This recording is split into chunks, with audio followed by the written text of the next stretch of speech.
ನಾಗವಣಿ ಕಿಚನ್ಗೆ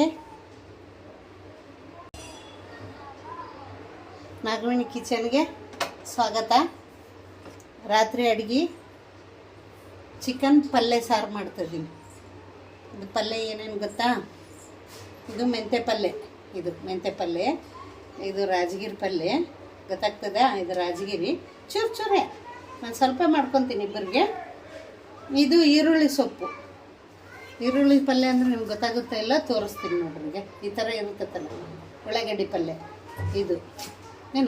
ಇದು ಕೊತ್ತಂಬರಿ, ಇದಿಷ್ಟು ಕರಿಬೇವು. ಇಲ್ಲಿ ಆಯಿಲ್ ಕಾಯಕ್ಕಿಟ್ಟಿನಿ, ಇದರಲ್ಲಿ ಎಣ್ಣೆ ಹಾಕಿದ್ದೀನಿ. ಎಷ್ಟು ಬೇಕಷ್ಟು ಎಣ್ಣೆ ಹಾಕ್ಕೋಬೋದು. ಇಷ್ಟು ಎಣ್ಣೆ ಹಾಕಿದ್ದೀನಿ, ಒಂದು 3 ಸ್ಪೂನು. ಕರಿಬೇವು ಹಾಕ್ತಾಯಿದ್ದೀನಿ. ಕರಿಬೇವು ಹಾಕಿದ್ಮೇಲೆ ಈರುಳ್ಳಿ ಸೊಪ್ಪು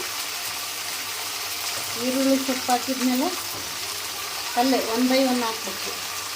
ರಾಜಗಿರಿ, ಮೆಂತ್ಯ ಪಲ್ಯ, 3 ಪಲ್ಯ ಹಾಕಿ 3 ಪಲ್ಯ ಹಾಕಿದ್ಮೇಲೆ ಎಲ್ಲ ಕಲಿಸ್ಬಿಟ್ಟು ಇದು ಸ್ವಲ್ಪ ಬೇಯಕ್ಕೆ ಬಿಡ್ಬೇಕು. ಇದು ಬೇಯ್ದ್ಮೇಲೆ ಉಪ್ಪು, ಚಿಕನ್ ಹಾಕೋದು.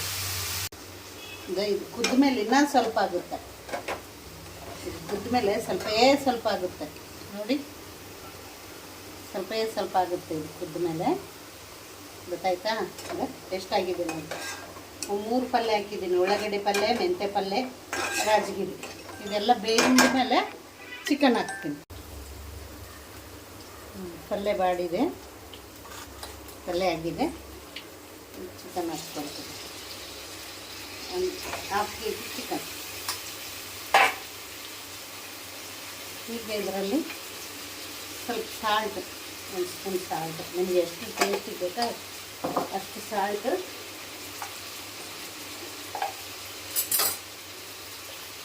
ಅರಿಶಿಣ ಪುಡಿ ಇಷ್ಟು ಹಾಕಿ ಕಲಸಿದ ಮೇಲೆ ಮತ್ತು ಅನಂತರ ಖಾರ ಪುಡಿ ಹಾಕೋದು. ಇದೆಲ್ಲ ಬೆಂದ ಮೇಲೆ